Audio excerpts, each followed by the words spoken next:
कोल्हापूरच्या तामगाव ग्रामस्थांचं आंदोलन आता पाहायला मिळते। या क्षणाची महत्त्वाची बातमी, कोल्हापूर विमानतळा शेजारी रस्ता खुला करण्याची मागणी यावेळी करण्यात येते। विमानतळाच्या प्रवेशद्वारावर तामगाव ग्रामस्थांच्या वतीने आंदोलन करण्यात आले। विमानतळ विस्तारीकरणात रस्ता बंद झाल्याने ग्रामस्थ चांगलेच आक्रमक झालेत। पर्यायी रस्ता न देता गेल्या वर्षभरापासून रस्ता बंद असून वाहतुकीसाठी मोठी अडचण निर्माण होते।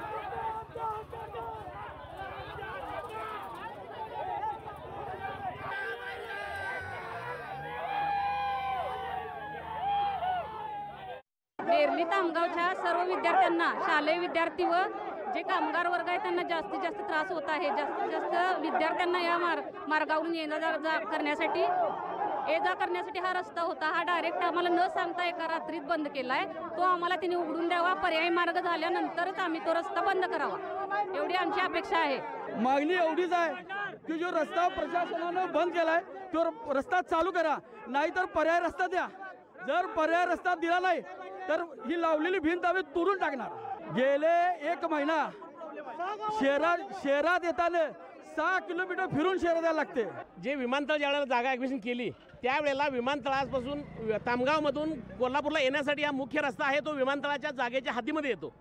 ज्या वेळेला विमानतळाची उभारणी केली त्यावेळेला सांगितलं गेलं होतं की तामगावसाठी हा रस्ता वेगळा केला पाहिजे। त्याने आश्वासन दिलं, त्याप्रमाणे गोकुळ शिरगावच्या साईडनं रस्त्याची आखणी केली, रस्त्याचं प्लॅनिंग केलं, निधी मंजूर झाला आणि तो निधी मंजूर झालेला रस्ता करण्या अगोदर त्यांनी तामगावातून येणारा रस्ता बंद केला। लोकांची सामान्य अडचण आहे, आज लोकांनी आपल्या ज्या हक्काच्या रस्त्यासाठी आंदोलन करायचं, आज लोकांनी आंदोलन हातात घेतलेलं आहे। याच्यामध्ये कुणी नेता नाही, तेव्हा काय प्रक्षोभ होईल याच्यातून शासनाने गंभीर इशारा घेणं गरजेचं आहे। दरम्यान कोल्हापूर विमानतळ शेजारून रस्ता जाणार असल्याची माहिती असून वाहतुकीसाठी रस्ता खुला करावा अशी ग्रामस्थांची मागणी आहे। कोल्हापूरच्या विमानतळाच्या लगत असणारा नेरली तामगावचा रस्ता खरं तर विमानतळ प्राधिकरणानं बंद केलेला आहे। त्या ठिकाणी भिंत घातलेली आहे, त्यामुळे आता नेरली तामगावसह 6 गावातील जे नागरिक आहेत ते आक्रमक झाल्याचं आपल्याला पाहायला मिळतंय। खरं तर विमानतळाचं विस्तारीकरण झाल्याने यामुळेच खरं तर हा रस्ता बंद आहे। त्यामुळे आपण पाहतोय हे सगळे नागरिक आहेत ते पोलिसांचं बॅरिकेड तोडून दुसऱ्या ठिकाणी विमानतळाच्या दिशेने आल्याचं पाहायला मिळतंय आणि ह्या ठिकाणी पोलिसांना खरं तर खूप मोठं आव्हान दिलेलं आहे। हा रस्ता बंद केल्यामुळं 6 ते 7 किलोमीटर नागरिकांना या ठिकाणी फिरून यावं लागते, त्यामुळं खरं तर ह्या सध्या तणावाची परिस्थिती या ठिकाणी झालेली आहे। विमानतळाच्या सगळ्या या परिसरामध्ये खरं तर आता यांनी ठिय्या मांडलेला आहे आणि विमानतळाची सुरक्षा हे खरं तर मोडून काढतील अशी एक शक्यता निर्माण झालेली आहे। त्यामुळे या सगळ्या परिसरात तणाव निर्माण झालेला आहे। आता थांबायचं नाही, वर्ष प्रलंबित काम आहे तरी बी अजून थांबा म्हणतायत, आशयाचे बोर्ड घेऊन हे सगळे नेरली तामगावसह पंचक्रोशीतली ग्रामस्थ या ठिकाणी आक्रमक झाल्याचं पाहायला मिळतंय। दुसरीकडे इकडे कोल्हापूरचं विमानतळ आहे आणि ह्या विमानतळाच्या गेटच्या बरोबर समोर एंट्री पॉईंटलाच खरं तर हे सगळे नागरिक आल्यामुळं तणावाचं वातावरण जे आहे ते निर्माण झाल्याचं आपल्याला दिसून आलेलं आहे।